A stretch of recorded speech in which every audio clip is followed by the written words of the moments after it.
अथ श्री बृहस्पतिवार व्रत कथा प्रारंभ करते हैं। भारतवर्ष में एक प्रतापी और दानी राजा राज्य करता था। वह नित्य गरीबों और ब्राह्मणों की सहायता करता था। यह बात उसकी रानी को अच्छी नहीं लगती थी। वह न ही गरीबों को दान देती, न ही भगवान का पूजन करती थी और राजा को भी दान देने से मना किया करती थी। एक दिन राजा शिकार खेलने वन को गए हुए थे तो रानी महल में अकेली थी। उसी समय बृहस्पति देव साधु के वेश में राजा के महल में भिक्षा के लिए गए और भिक्षा मांगने रानी ने भिक्षा देने से इनकार किया और कहा, हे साधु महाराज, मैं तो दान और पुण्य से तंग आ गई हूँ। मेरा पति सारा धन लुटाता रहता है। मेरी इच्छा है कि हमारा साथ धन नष्ट हो जाए, फिर न रहेगी बांस और न बजेगी बांसुरी। साधु ने कहा, देवी तुम तो बड़ी अजीब हो। धन संतान तो सभी चाहते हैं, पुत्र और लक्ष्मी तो पापी के घर भी होने चाहिए। यदि तुम्हारे पास अधिक धन है तो भूखों को भोजन दो, प्यासों के लिए प्याऊ बनवाओ, मुसाफिरों के लिए धर्मशालाएं खुलवाओ। जो निर्धन अपनी कुंवारी कन्याओं का विवाह नहीं कर सकते उनका विवाह करा दो। ऐसा और कोई काम है जिनका करने से तुम्हारे यश लोक परलोक में फैलेगा। परंतु रानी पर उपदेश का कोई प्रभाव न पड़ा। वह बोली, महाराज आप मुझे कुछ न समझाएं। मैं ऐसा धन नहीं चाहती जो हर जगह बांटती फिरूं। साधु ने उत्तर दिया, यदि तुम्हारी ऐसी इच्छा है तो तथास्तु। तुम ऐसा करना कि बृहस्पतिवार को घर लीपकर पीली मिट्टी से अपना सिर धोकर स्नान करना, भट्टी चढ़ाकर कपड़े धोना। ऐसा करने से आपका सारा धन नष्ट हो जाएगा। इतना कहकर वह साधु महाराज वहां से आलोप हो गए। साधु के अनुसार कही बातों को पूरा करते हुए रानी को केवल 3 बृहस्पतिवार ही बीते थे कि उसकी समस्त धन संपत्ति नष्ट हो गई। भोजन के लिए भी राजा का परिवार तरसने लगा। तब एक दिन राजा ने रानी से बोला कि हे रानी, तुम यहीं रहो, मैं दूसरे देश को जाता हूँ, क्योंकि यहाँ पर सभी मनुष्य मुझे जानते हैं, इसलिए कोई कार्य भी नहीं कर सकता। ऐसा कहकर राजा परदेश चला गया। वहां वह जंगल से लकड़ी काट कर लाता और शहर में बेचता। इस तरह वह जीवन व्यतीत करने लगा। इधर राजा के परदेश जाते ही रानी और दासी दुखी रहने लगी।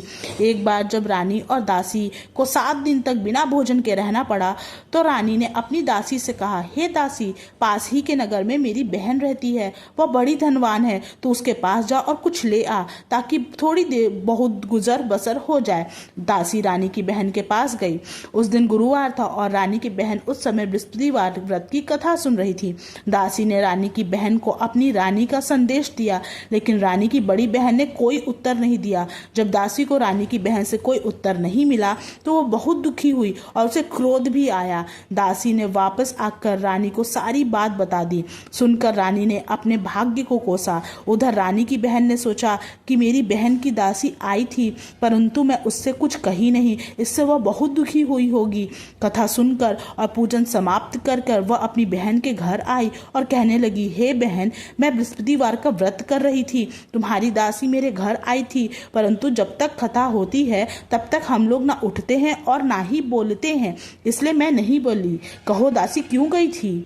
रानी बोली, बहन मैं तुमसे क्या छुपाऊं, हमारे घर में खाने तक को अनाज नहीं था। ऐसा कहते कहते रानी की आंखें भर आई। उसने दासी समेत पिछले 7 दिनों से भूखे रहने तक की बात अपनी बहन को विस्तार पूर्वक सुना दी।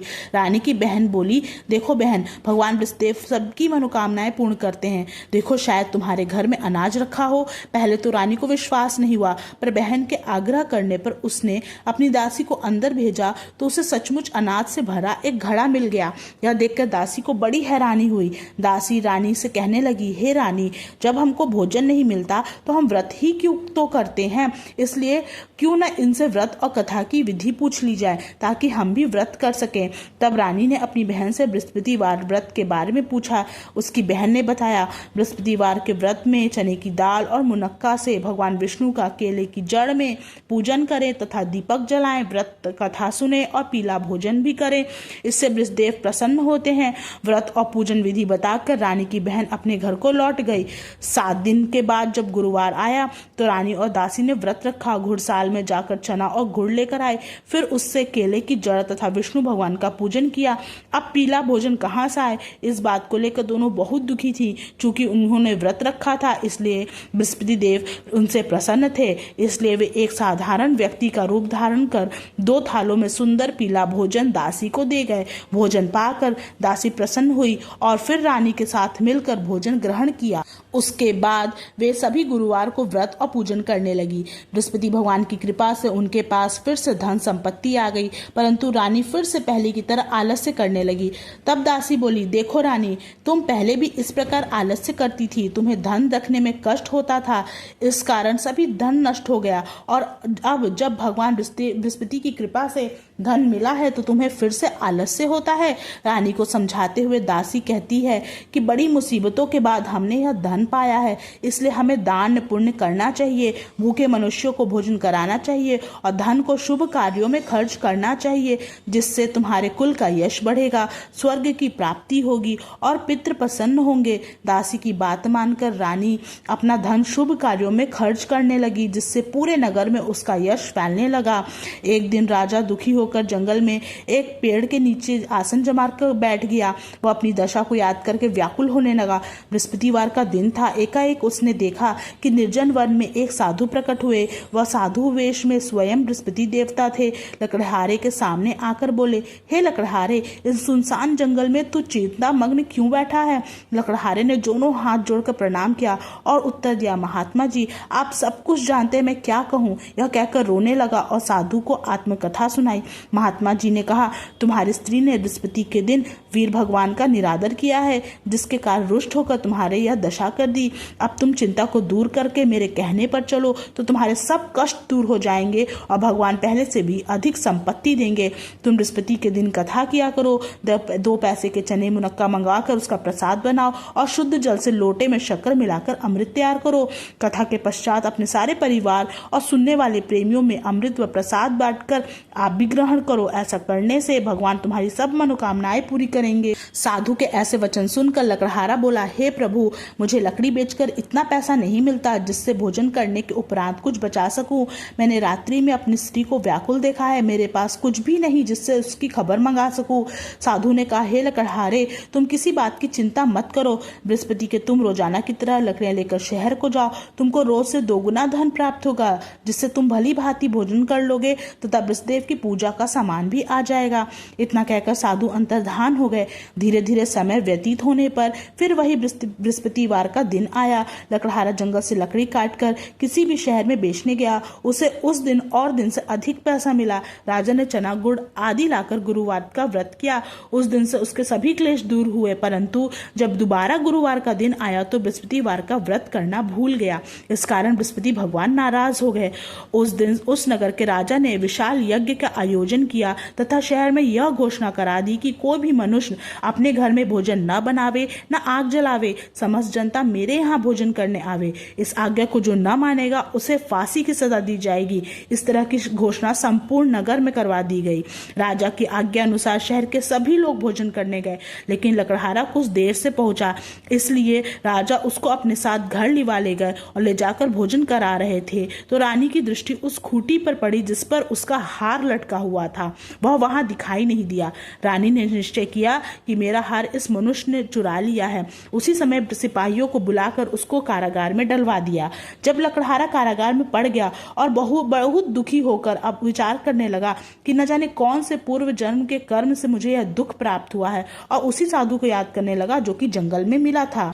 उसी समय तत्काल बृहस्पति देव साधु के रूप में प्रकट हुए और उसकी दशा को देखकर कहने लगे, अरे मूर्ख, तूने बृहस्पति देव की कथा नहीं करी, इस कारण तुझे दुख प्राप्त हुआ। अब चिंता मत कर, बृहस्पतिवार के दिन कारागार के दरवाजे पर 4 पैसे पड़े मिलेंगे, उनसे तू बृहस्पति की पूजा करना, तेरे सभी कष्ट दूर हो जाएंगे। बृहस्पति के दिन उसे 4 पैसे मिले। लकड़हारे ने कथा कही। उसी रात्रि को बृहस्पति ने उस नगर के राजा को स्वप्न में कहा, हे राजा, तुमने जिस आदमी को कारागार में बंद कर दिया है वह निर्दोष है, वह राजा है, उसे छोड़ देना। रानी का हार उसी खूंटी पर लटका है। अगर तू ऐसा नहीं करेगा तो मैं तेरे राज्य को नष्ट कर दूंगा। इस तरह रात्रि के स्वप्न को देखकर राजा प्रातः काल उठा और खूंटी पर हार देखकर लकड़हारे को बुलाकर क्षमा मांगी और लकड़हारे को योग्य सुंदर वस्त्र आभूषण देकर विदा किया। बृहस्पति देव की आज्ञा अनुसार लकड़हारा अपने नगर को चल दिया। राजा जब अपने नगर के निकट पहुंचा तो उसे बहुत आश्चर्य हुआ। नगर में पहले से अधिक बाग, तालाब, कुएं तथा बहुत सी धर्मशाला, मंदिर आदि बन गई हैं। राजा ने पूछा, यह किसका बाग और धर्मशाला है? तब नगर के सब लोग कहने लगे, यह सब रानी और बांदी के हैं। तो राजा को आश्चर्य हुआ और गुस्सा भी आया। जब रानी ने यह खबर सुनी कि राजा आ रहे हैं तो उन्होंने अपनी बांदी से कहा, हे दासी, देख राजा हमको हमको कितनी बुरी हालत में छोड़ गए थे। हमारी ऐसी हालत देखकर वह लौट न जाए, इसलिए तू दरवाजे पर खड़ी हो जा। आज्ञा अनुसार दासी दरवाजे पर खड़ी हो गई। राजा आए तो उन्हें अपने साथ घर लिवा लाई। तब राजा ने क्रोध करके अपनी रानी से पूछा, यह धन तुम्हें कैसे प्राप्त हुआ है? तब उन्होंने कहा, हमें यह सब धन बृहस्पतिदेव के इस व्रत के प्रभाव से प्राप्त हुआ है। राजा ने निश्चय किया कि 7 रोज बाद तो सभी बृहस्पतिदेव का पूजन करते हैं, परंतु मैं प्रतिदिन दिन में 3 बार कहानी कहा करूंगा तथा रोज व्रत क्या करूंगा। अब हर समय राजा के दुपट्टे में चने की दाल बंधी रहती तथा दिन में 3 बार कहानी कहता। एक रोज राजा ने विचार किया कि चलो अपनी बहन के यहाँ को हो आवे। इस तरह निश्चय कर राजा घोड़े पर सवार हो अपनी बहन के यहाँ को चलने लगा। मार्ग में उसने देखा कि कुछ आदमी एक मुर्दे लिए जा रहे हैं। उन्हें रोककर राजा कहने लगा, अरे भाइयों, मेरे बृहस्पतिदेव की कथा सुन लो। वे बोले, हमारा तो आदमी मर गया है, इसको अपनी कथा की पड़ी है। परंतु कुछ आदमी बोले, अच्छा कहो, हम तुम्हारी कथा भी सुनेंगे। राजा ने दाल निकाली और जब कथा आधी हुई कि मुर्दा हिलने लग गया और जब कथा समाप्त हो गई तो राम राम करके मनुष्य उठकर खड़ा हो गया। आगे मार्ग में उसे एक किसान खेत में हल चलाता मिला। राजा ने उसे देखा और उससे बोला, अरे भैया, तुम मेरे बृहस्पतिवार की कथा सुन लो। किसान बोला, जब तक मैं तेरी कथा सुनूंगा तब तक 4 हरैया जोत लूंगा। जा अपनी कथा किसी और को सुनाना। इस तरह राजा आगे चलने लगा और राजा के हटते ही बैल पछाड़ खार कर गिर गए तथा किसान के पेट में भी बड़ी जोर का दर्द होने लगा। उस समय उसकी माँ रोटी लेकर आई। उसने जब यह देखा तो अपने पुत्र से सभी हाल पूछा और बेटे ने सभी हाल कह दिया। तो बुढ़िया दौड़ी दौड़ी उस घड़सवार के पास गई और उससे बोली कि मैं तेरी कथा सुनूंगी, तू अपनी कथा मेरे खेत पर चलकर ही कहना। राजा ने बुढ़िया के खेत पर जाकर कथा कही, जिसके सुनते ही वह बैल उठ खड़े हुए तथा किसान के पेट का दर्द भी बंद हो गया।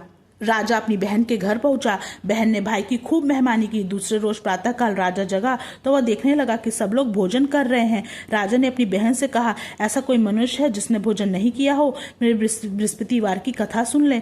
बहन बोली, हे भैया, यह देश ऐसा ही है, पहले यहाँ लोग भोजन करते हैं, बाद में अन्य काम करते हैं। अगर कोई पड़ोस में हो तो देखाऊं। वह ऐसा कहकर देखने चली गई, परंतु उसे ऐसा कोई व्यक्ति नहीं मिला जिसने भोजन न किया हो। अतः वह कुम्हार के घर गई जिसका लड़का बीमार था। उसे मालूम हुआ कि उनके यहाँ 3 रोज से किसी ने भोजन नहीं किया है। रानी ने अपनी भाई की कथा सुनने के लिए कुम्हार से कहा। वह तैयार हो गया। राजा ने जाकर बृहस्पतिवार की कथा कही, जिसको सुनकर उसका लड़का ठीक हो गया। अब तो राजा की प्रशंसा होने लगी। एक रोज राजा ने अपनी बहन से कहा कि हे बहन, हम भी अपने घर को जाएंगे, तुम भी तैयार हो जाओ। राजा की बहन ने अपनी सास से कहा। सास ने कहा, हाँ चली जा, परंतु अपने लड़कों को मत ले जाना, क्योंकि तेरे भाई की कोई औलाद नहीं है। बहन ने अपने भैया से कहा, हे भैया, मैं तो चलूंगी, परंतु कोई बालक नहीं जाएगा। राजा बोला, जब कोई बालक नहीं चलेगा तो तुम क्या करोगी? बड़े दुखी मन से राजा अपने नगर को लौट आया।